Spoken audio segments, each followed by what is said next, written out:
கர்த்தருடைய பரிசுத்த நாமத்துக்கு மகிமை உண்டாகட்டும். இந்த அருமையான வேளையிலும் தேவனுடைய வார்த்தையை நம்ம தியானிக்க போகிறோம். இன்னைக்குள்ள வசனம் 2 கொரிந்தியர் 12ஆம் அதிகாரம் வசனம் 9.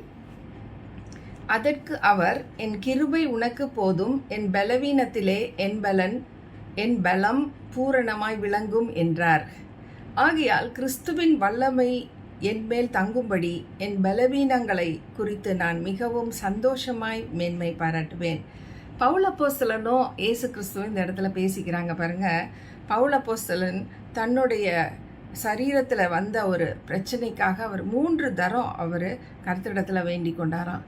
ஆனால் கர்த்தர் சொல்கிறாரு, என் கிருபை உனக்கு போதும், கிருபை தான் உனக்கு தேவையானது, இப்போ வேறு எதுவுமே கிடையாது, கிருபை உனக்கு போதும், பலவீனத்தில் நீ கஷ்டப்படுற இந்த பலவீனத்தில் என் பலன் பூரணமாய் விளங்கும் என்றார். ஹல்லேலூயா. அதை நம்ம புரிஞ்சு கொள்ளணும். இன்னைக்கு நிறைய காரியங்களை நம்ம வேதத்திலிருந்து கற்றுக்கொண்டு அந்த வேதத்தில் சொல்லுகிற அந்த வார்த்தையின்படி செய்யும் பொழுது தான் அற்புதங்கள் நடக்குது. அது உண்மை. அப்போ நம்ம பலவீனப்பட்டு இருக்கும் பொழுது நம்ம என்ன செய்கிறோம், ஆண்டவர்கிட்ட போய் என் பலவீனத்தை நீக்கி போடுங்க, எனக்கு இப்படி தலை வலிக்குது, எனக்கு கை கால் வரலை, எனக்கு ரொம்ப சோர்வாக இருக்குது, என்னால் எந்திரிக்க கூட முடியல, சாப்பிட முடியல, ஜீரணமாக மாட்டேங்குது, எனக்கு தலைவலி, எனக்கு கை வலி, கால் வலி, நெஞ்சு வலி, இப்படின்னு எல்லா பலவீனத்தையும் சொல்லி இதை எடுத்து போடுங்க, எனக்கு ரிமூவ் பண்ணுங்க, எனக்கு உதவி செய்யுங்க அப்படின்னு ஆண்டவர்கிட்ட நம்ம அதிகமாக அவர்கிட்ட கேட்டுகிட்டே தான் இருக்கோம். நிறைய பேர் அதை செய்கிறாங்க பாருங்க. ஆனால் ஆண்டவர் என்ன சொல்கிறாரு, என் கிருபை உனக்கு போதும், அதை நீ விளங்கிக்கோ. ஆண்டவரே, உங்கள் கிருபை என் மேலே இருந்துச்சுன்னா இந்த பலவீனம் என்னை விட்டு ஓடி போயிடும், அந்த கிருபை எனக்கு வேணும். அப்போ அந்த கிருபையை நான் எப்படி பெற்றுக்கொள்கிறது? அந்த கிருபையை நான் பெற்றுக்கொள்ளணும்னா நான் உம்மை துதிக்கணும், உம்மை ஆராதனை செய்யணும், உமக்கு நான் துதி பாடி நன்றி அறிதலோட நான் உம்மக்கிட்ட வரும் பொழுது நீங்கள் அருள் செய்வீங்கன்னு ஒரு வசனத்தில் இருக்குது. என்ன அருள் செய்வீங்க? உன்னுடைய வேண்டுதல்களை எல்லாத்தையும் நான் அருள் செய்வேன்னு சொல்லியிருக்கீங்க. அப்போ கர்த்தர் நம்ம வேண்டுதல்கள் அவருக்கு தெரியும். அவர் கேட்கிறவராக இருக்கிறார், ஜெபத்தை கேட்குறாரு.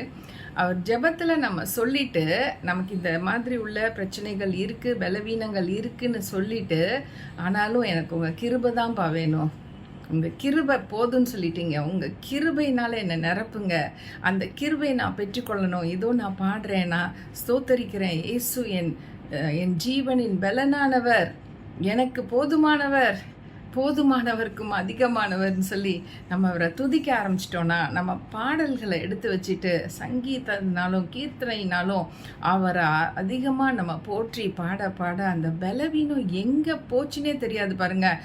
ஒரு மணி நேரம் நீங்கள் அதை மாத்திரம் செஞ்சு பாருங்களேன். நிச்சயமாக ஆண்டவர் ஒரு விடுவிக்கிற தெய்வம், அவர் விடுதலை செய்கிறவர். அவர் கிருபையை நம்ம கொண்டாடணும். அவர் கிருபை தான் நமக்கு வேணும். பலவீனப்பட்ட உடனே, வியாதிப்பட்டோன்னே அந்த வியாதியை வேரோட பிடுங்கி போடுங்கன்னு தான் எல்லாருமே ஜெபிப்பாங்க. உங்கள் கிருபை எனக்கு போதும் ஆண்டவரே, உங்கள் கிருபை இருந்தால் நான் நல்லாயிடுவேன் அப்படின்னு சொல்கிறதுக்கு வராது பாருங்க. அதுதான் இந்த இடத்துல நான் கற்றுக் கொடுக்குற ஒரு பாடமாகட்டும் இருக்கட்டும். இந்த வீடியோ என்ன பிரச்சனை உங்களுக்கு கால் வலிக்குதோ, ஆண்டவரே உங்கள் கிருபையினால் எனக்கு கிருபை வேணும், உங்கள் கிருபை என்கிட்ட இருந்துச்சுன்னா அந்த கால் வலி போயிடும் ஆண்டவரே, நான் உங்களை துதிக்கிறேன், சோத்தரிக்கிறேன், மகிமைப்படுத்துகிறேன். பாருங்கள், அந்த ஜெயிலுக்குள்ளே அடைக்கப்பட்ட அந்த பவுலும் சீலாவும் இருக்கும்போது அவங்க கால்களை தொழுமரத்தில் போட்டு வச்சு அவங்க உடம்பெல்லாம் அடித்து கொடுமைப்படுத்தி அவங்கள சிறைச்சாலையில் வச்சுருந்தாங்க. அவங்க ஆண்டவர்கிட்ட, ஆண்டவரே என்ன ஆண்டவரே, உங்களை நம்பி வந்தோம், இப்படி இப்படி அடி வாங்கிட்டு இப்படி உக்காந்துருக்கோம், எங்களை நீங்கள் காப்பாற்றுங்க அப்படின்னு அவங்க சொல்லவே இல்லை. அவங்க துதி செய்து பாட ஆரம்பித்தாங்க. ஏன்னா அவங்களுக்கு தெரியும் ஆண்டவர் எப்படி வேண்டுதல்களை அருளி செய்வார்னு சொன்னால் நம்ம மன மகிழ்ச்சியாக இருக்கணுங்கிறாரு. மன மகிழ்ச்சியாக பாருங்கள், ஒரு சோகமான ஒரு காரியம் குடும்பத்தில் நடக்கும்போது எப்படிங்க மன மகிழ்ச்சியாக இருக்கணும்? இப்படி தான் ஆண்டவர் சொல்லி தருவார். ஆண்டவருடைய வழிகள் வேறு, நம்மளுடைய வரிகள் வேறு. சோகமாக பிரச்சனையோடு இருக்கும்போது எல்லாரும் அழுவாங்க, புலம்புவாங்க. இவங்க என்ன பாட்டு பாடிக்கிட்டு இருக்காங்க அப்படின்னா அவங்க ஆண்டவருடைய பிள்ளைங்க. அவங்க பாட்டு பாடி தேவனை மகிமைப்படுத்தும் போது ஒரு பெரிய எர்த்குவேக் உண்டாகுது பாருங்க. அந்த கரெக்டாக சங்கிலி எல்லாம் உடஞ்சி விழுகுது. அவங்க ஃபுல் ஃப்ரீடம் கடவுள் கொடுத்துட்டாரு. அவங்க அதுக்கு முன்னாடி என்ன செஞ்சுட்டு இருந்தாங்க? ஆண்டவரே புலம்பிட்டு இருந்தாங்களா? பாட்டு பாடி துதிச்சிட்டு இருந்தாங்க. அப்படி செய்யும் பொழுது தான் கர்த்தர் வந்து அவங்க பாடல்களை கேட்கும். என் பிள்ளை அவ்வளோ அழுது இவ்வளோ கஷ்டப்பட்டு இருக்க சூழ்நிலையிலையும் கூட என்னைய பாட்டு பாடி எனக்கு கீதம் பாடி எனக்கு மகிமை செலுத்துகிறாளா, அவளுக்கு உடனே நான் விடுதலை கொடுப்பேன்னு சொல்லிட்டு விடுவிக்கிற தெய்வம். இதுதான் சீக்ரெட்டு, இதுதான் டிவைன் சீக்ரெட். இந்த டிவைன் சீக்ரெட்டை நம்ம தெரிஞ்சுக்கிட்டோன்னா நமக்கு தலைவலி வந்தோடனே ஐயோ தலைவலின்னு சொல்லவே மாட்டோம். ஃபஸ்ட்டு ஐயோன்னு சொன்னாலே ஆபத்து வரும்னு போட்டிருக்கு பைபிளில். அந்த ஐயோங்கிற வார்த்தையை மறந்துடணும் நம்ம வாழ்க்கையிலே.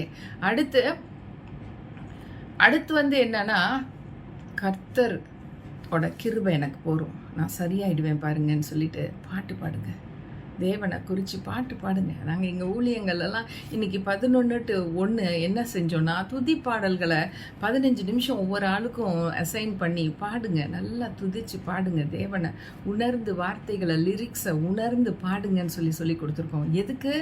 அவங்களுடைய வீட்டு குடும்ப பிரச்சனை எல்லாம் காணாமல் போயிடும். என்ன இப்படி ஒரு பிரச்சனை இருந்துச்சு, எங்கே போச்சுன்னா அது போச்சு. ஏன்னா நம்ம துதிச்சு ஆண்டவரை கனப்படுத்தியிருக்கோம். அவரோட கிருபை உடனே இறங்கிருச்சு. இந்த கிருபையை குறித்து நம்ம கொண்டாடணும். ஹல்லேலூயா. அந்த கிருபை தான் வேணும் நமக்கு, வேறு எதுவுமே வேண்டாம். உங்கள் கிருபை இருந்தால் எனக்கு போதும் ஆண்டவரே, எல்லா காரியமும் எனக்கு சக்ஸஸ் ஆகிடும்னு சொல்லலாம். கர்த்தருக்கு மகிமை உண்டாகட்டும். நாம் ஜெபிக்கலாமா? நல்ல தகப்பனே, இந்த அருமையான வேலையிலும் உங்களுடைய கிருபை இருந்தால் போதும் ஆண்டவரே, எல்லா காரியங்களையும் எங்களால் செய்ய முடியும். அப்பா, எங்களுடைய பலவீனங்களில் உம்முடைய பலம் பூரணப்படட்டும்பா. உம்முடைய பலன் அந்த நேரத்திலே பூரணப்பட்டுரும் ராஜா. எங்களுடைய பலவீனங்கள் எல்லாம் கரைஞ்சி ஒன்றும் இல்லாமல் போயிடும் ஆண்டவரே. உம்முடைய பலன் எங்களுக்குள்ளே வரும் பொழுது அந்த கிருபை என்கிற அந்த ஒரு பெரிய அது தேவனுக்குரிய ஒரு பெரிய ஆசீர்வாதம். அந்த கிருபை நமக்கு கிடைச்சதுன்னா நம்ம நிச்சயமாக எல்லா காரியங்களிலிருந்தும் கர்த்தரை மேன்மை பாராட்டி அவருடைய சன்னிதானத்தில் எப்பொழுதும் சந்தோஷமாகவே இருப்போம். கர்த்தர் நீங்கள் எப்பொழுதும் சந்தோஷமாக இருங்கள்னு சொல்கிற அந்த வார்த்தையின்படி நாங்கள் இந்த நாள் உங்களுடைய கிருபை போதும் ஆண்டவரே, உங்களுடைய கிருபை இருந்தால் எங்களுக்கு எல்லாமே கிடச்சிச்சின்னு சொல்லி சந்தோஷப்பட கிருபை தாங்க. தொடர்ந்து ஆசீர்வதிங்க. இயேசுவின் நாமத்தில் கேட்குறோம் நல்ல பிதாவே. ஆமேன், ஆமேன். Thank you friends for listening to this video and God bless you all.